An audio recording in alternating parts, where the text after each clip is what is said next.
বন্ধুরা, আজ তৈরি করেছি বরবটি, আলু, টমেটো আর পেঁয়াজ দিয়ে একটু হালকাভাবেই একটা তরকারি, যেটা কিনা ভাত বা রুটি, পরোটা সব কিছুর সঙ্গেই খেতে দুর্দান্ত লাগবে। তার জন্য আমি বরবটিগুলোকে খুব ভালো করে ধুয়ে নিয়েছি। দেখো, ধুয়ে নিয়ে আমি একটু লম্বা লম্বা করে বরবটিগুলোকে কেটে নিচ্ছি। আর বরবটিগুলোকে আমি সমস্তটাই এরকম লম্বা লম্বা করে কেটে নেব। আর তার সঙ্গে আমি কেটে নেব আলু আর টমেটো, পেঁয়াজ, এগুলো সব আমি একসাথে কেটে নেব। তোমরা যদি বন্ধুরা আমার এই ভিডিওটা দেখা শুরু করো, তাহলে তোমরা একটা লাইক দিয়ে দিও, আর ছোট্ট করে আমাকে কিন্তু কমেন্ট করে জানিও কেমন লাগলো। আর নতুন বন্ধুরা, তোমরা যদি দেখা শুরু করো, সাবস্ক্রাইব করা না থাকলে কিন্তু তোমরা সাবস্ক্রাইব করে আমার পাশে থেকো। আমার সব কমগুলো কাটা হয়ে গেছে। বরবটি দেখতে পাচ্ছ একটু লম্বা করে কেটে নিয়েছি, তার সঙ্গে একটু মোটা করে আলু কেটে নিয়েছি, টমেটো আর পেঁয়াজটাও কেটে নিয়েছি। দুটো পেঁয়াজ কেটেছি, দুটো টমেটো কেটে নিয়েছি। এবার সরাসরি গ্যাসে একটা প্যান চাপিয়ে দিয়েছি। তার মধ্যে আমি দিয়ে দিলাম অল্প করেই 1 চামচ মতন তেল। তেল কিন্তু বন্ধুরা আমি খুব একটা ব্যবহার করিনি, আসলে একটু কম তেলেই আমি রান্নাটা করছি। যেখানে কম তেলে রান্নাটা হয়ে যাবে, সেখানে শুধু শুধু এক গাদা তেল দিয়ে তো কোনো প্রয়োজন নেই। তাই আমি আলুটা দেখো প্রথমে ভেজে নিচ্ছি। যে তেলটা দিলাম সেই তেলের মধ্যে আমি আগে আলু, একটু নুন আর একটু হলুদ মিশিয়ে আলুটাকে একটু ভেজে নেব। তাহলে আলুটা একটুখানি নরম হয়ে যাবে, কারণ আলুটা আমি একটু মোটা করে কেটেছি। যেহেতু এটা আমি তরকারি বানাবো, ভাজা নয়, তাই আমি আলুটাকে একটু মোটা করে কেটেছি। আলুটাকে কিন্তু আমি নুন হলুদ দিয়ে খুব ভালো করে, খুব ভালো না, মোটামুটি ভেজে নেব। খুব একেবারে নরম করবার দরকার নেই। আমি হালকা করেই আলুটাকে ভেজে নিয়ে কড়াইয়ের মধ্যে আমি আরেকটু তেল দিয়ে নিয়েছি। এবার আমি একেবারেই ফোড়ন দিয়ে সব সবজি দিয়ে বসিয়ে দেবো। দেখো, কালো জিরে দিলাম, তার সঙ্গে একটু কাঁচা লঙ্কা দিয়ে দিচ্ছি। আর আমি বন্ধুরা কাঁচা লঙ্কাতেই রান্নাটা করি, বিশেষ করে নিরামিষ বা এমনি হালকা কোনো তরকারি হলে আমি সেটা কাঁচা লঙ্কাটাই ব্যবহার করি।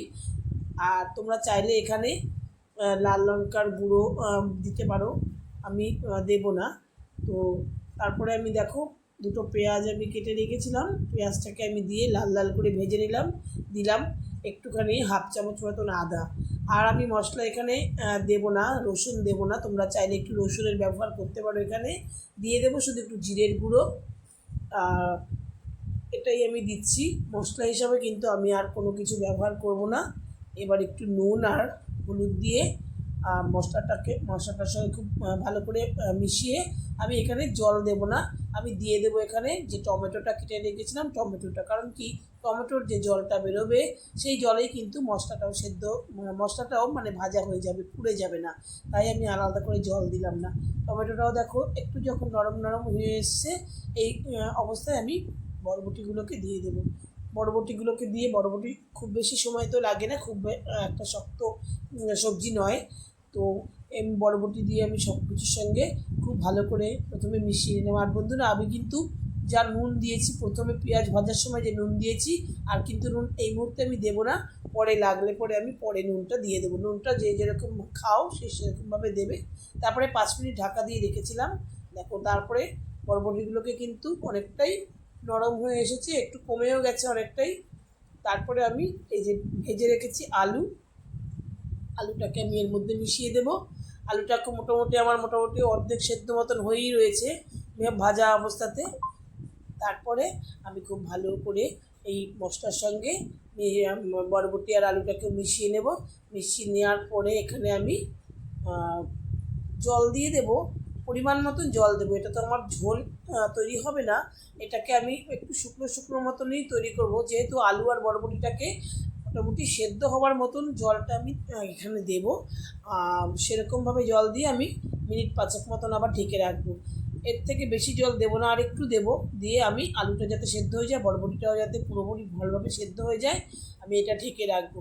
ঢেকে রাখার জন্য বন্ধুরা, ঢেকে রেখেছি সেদ্ধ হওয়ার জন্য। বরবটির কালারটা এরপর চেঞ্জ হয়ে যাবে, একটু না ঢাকলে হয়তো চেঞ্জ হতো না।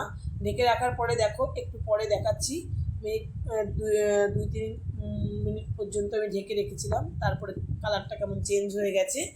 আর এবার আমি দেখো একটু দেখে নিয়েছিলাম, একটু নুন দিয়ে দিলাম সামান্য, আর দিয়ে দিলাম হাফ চামচ মতন চিনি আর একটু গরম মশলা। ব্যাস, আমার রান্না কিন্তু মোটামুটি কমপ্লিট হয়ে গেল। ভাত বা রুটি পরোটার সঙ্গে খাবার জন্য একেবারে দুর্দান্ত একটা হালকা খাবার।